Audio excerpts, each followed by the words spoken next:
is and what the industry really is, it all starts to make sense.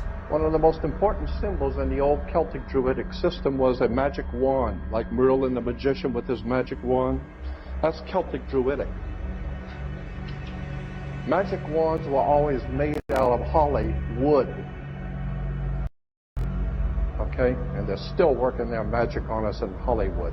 The system that we are under is the most manipulating, exploiting system that's ever been put together. But I'll tell you one thing.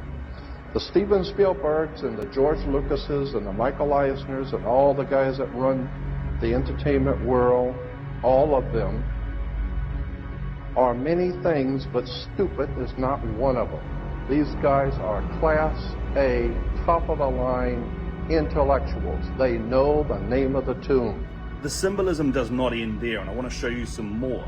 It's in every part of society. In Rome, the Pope has something called a Swiss Guard. The Swiss Guard represents the Knights Templars guarding the boss of Rome, the Holy Father, Knights Templars, international banking. If you fly over the Vatican and look down on the Vatican, you will see, for the first time, it's very obvious, the British flag. It's called the Union Jack flag. We've been double-crossed.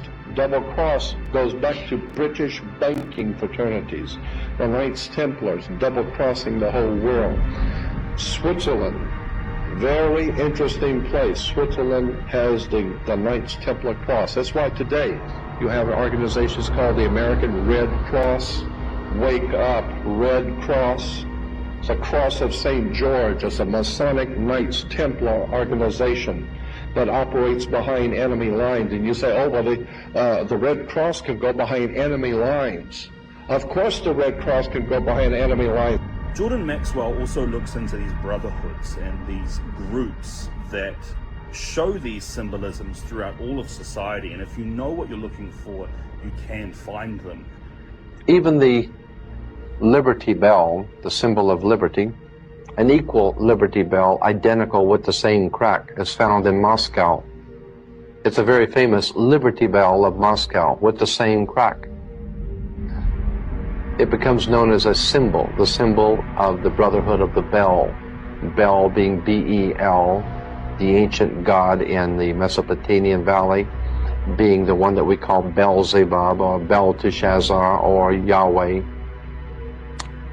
There are too many symbols, too many things going on in our world that we're just not aware of in this busy time in which we live, that it's time that we took time to look around us, see the emblems of power, see the emblems and seals of our government.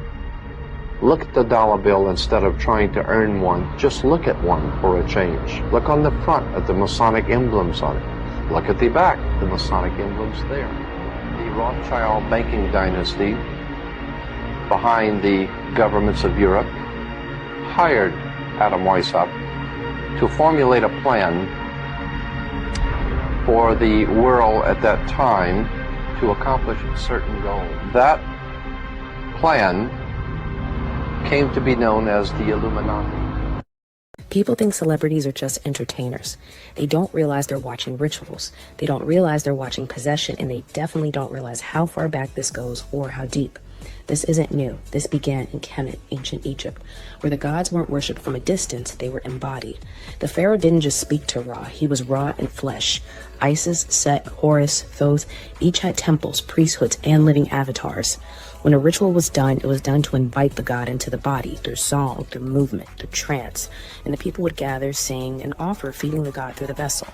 Now, the temples are gone, but the structure, still here. The arena is the temple, the stage is the altar, the celebrity is the vessel, and the crowd is the worship. Beyonce channels Oshun, Doja Cat mirrors Lilith, Kali, and Sekhmet. Nicki Minaj doesn't perform Roman, she hosts him. Gaga dresses as Baphomet, Rihanna at the Super Bowl in red is the Scarlet Isis, Kanye calling himself Yeezus. It's not ego, it's God form invocation.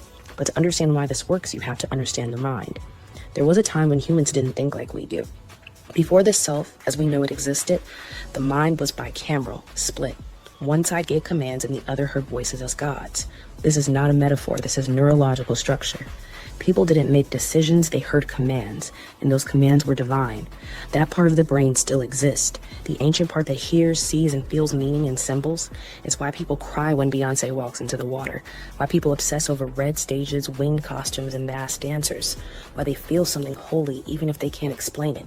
Because the bicameral mind broke, but the need for the gods didn't. So now the divine is projected outward onto celebrities, brands, music, and screens. Here's where it gets weird. When these stars channel gods, they don't always close the ritual. They invoke archetypes too massive to contain, and over time, the vessel fractures. That's when you see it. The glitching, the rage, the crime, the lost time, the multiple personas, the alter egos that can't be controlled, the mental breakdowns that never get explained. It's not just trauma.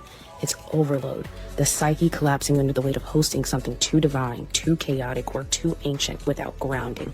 In Egypt, only the initiated could embody the gods. They trained, they purified, they closed the portal. Now, anyone with a label and a budget gets turned into a god with no protection, no ritual, closure, and no memory of who they were before. The body becomes the offering. The mind becomes the altar. And when it collapses, the public watches, still looping the song, still praising the icon, and still feeding the spirit that broke the vessel. And that's the part no one talks about. This isn't just fame. It's modern sacrifice. The gods didn't die, they migrated into culture. And the price of invoking them without memory is the fragmentation of the soul.